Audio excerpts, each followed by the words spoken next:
Bismillahirrahmanirrahim. Rabbi shrahli sadari wa yassirli amri wal hukdatan min lisani yafqahu qawli. Assalamualaikum warahmatullahi wabarakatuh. Salam sejahtera untuk kita semua. Jadi pada kali ini, pada kesempatan yang diberikan kepada saya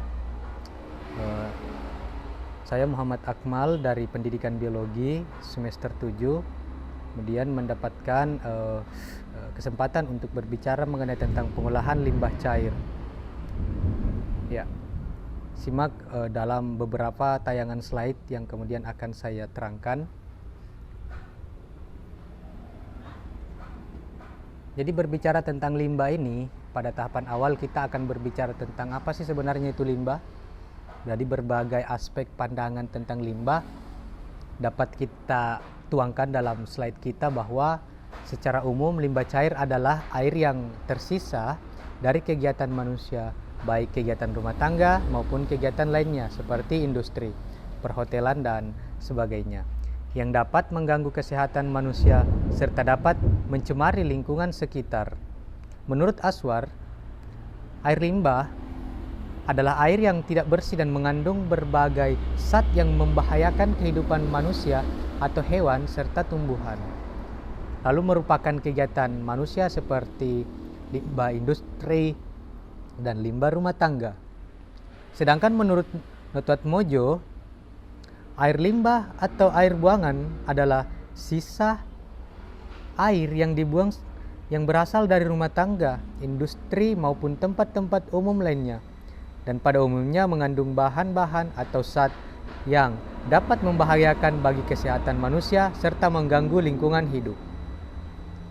Lalu menurut Sugiharto, air limbah adalah kotoran dari manusia dan rumah tangga serta berasal dari industri atau air permukaan serta buangan lainnya.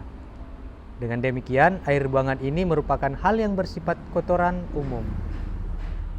Jadi, saya kira itu yang menjadi pengertian yang tentang limbah cair ya. Jadi selanjutnya kita akan berbicara tentang klasifikasi limbah.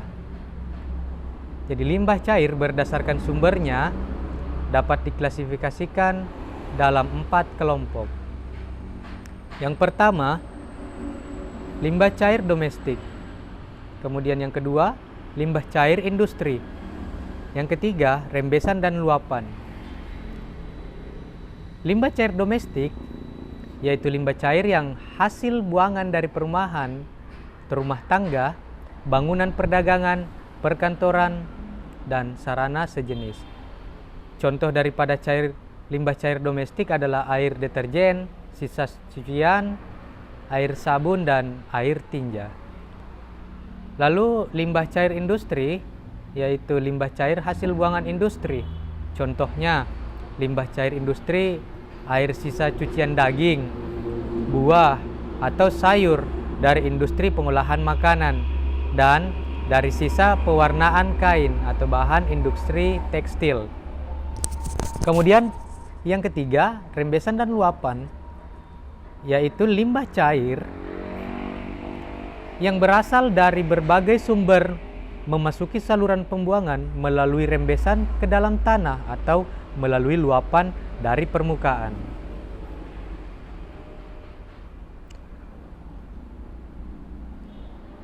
Kemudian yang bagian B, tadi kita telah membahas di bagian A. Selanjutnya ada pengolahan primer. Jadi cara pengelolaannya di sini kita menerangkan tentang tahap-tahap atau cara-cara untuk mengelola limbah cair. Sini ada pengolahan primer atau primary treatment. Yang sini ada empat tahapan, yaitu pertama ada penyaringan atau screening, kemudian yang kedua pengolahan awal atau pre-treatment, kemudian yang ketiga ada pengendapan, kemudian keempat ada pengapungan atau pollution.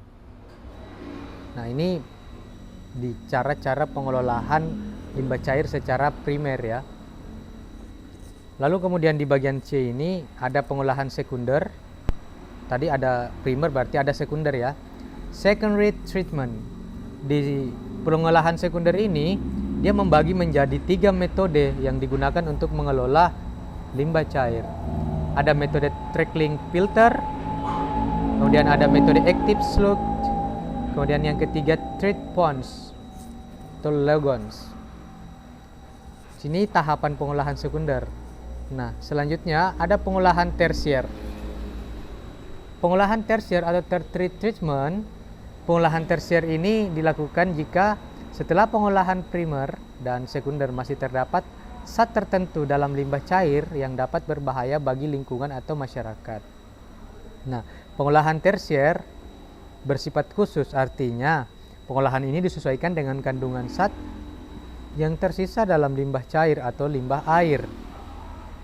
Umumnya, zat yang tidak dapat dihilangkan sepenuhnya melalui proses pengolahan primer maupun sekunder adalah zat-zat anorganik terlarut seperti nitrat, fosfat, dan garam-garaman.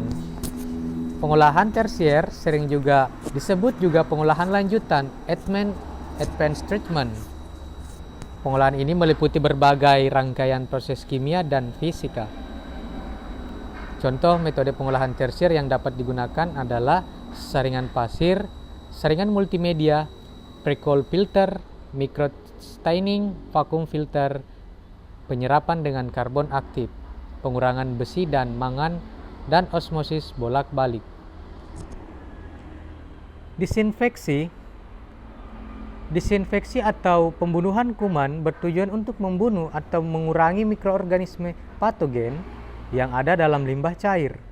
Mekanisme disinfeksi dapat secara kimia, yaitu dengan menambahkan senyawa atau zat tertentu, atau dengan perlakuan fisik. Dalam menentukan senyawa untuk membunuh mikroorganisme, terdapat beberapa hal yang perlu diperhatikan, yaitu jadi mesti ada hal-hal yang mesti diperhatikan dalam disinfeksi ini. Pertama, daya racun zat, kemudian waktu kontak yang diperlukan, efektivitas zat, kemudian ada kadar dosis yang digunakan, dan tidak boleh bersifat toksik terhadap manusia dan hewan, tahan terhadap air, dan biayanya murah.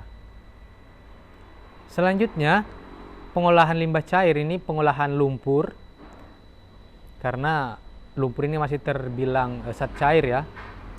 Jadi pada pengolahan lumpur ini, setiap tahapan pengolahan limbah cair baik primer, sekunder maupun tersier akan menghasilkan endapan polutan berupa lumpur. Nah, endapan lumpur hasil pengolahan limbah biasanya akan diolah dengan cara diurai atau dicerna secara aerob atau anaerob digestion.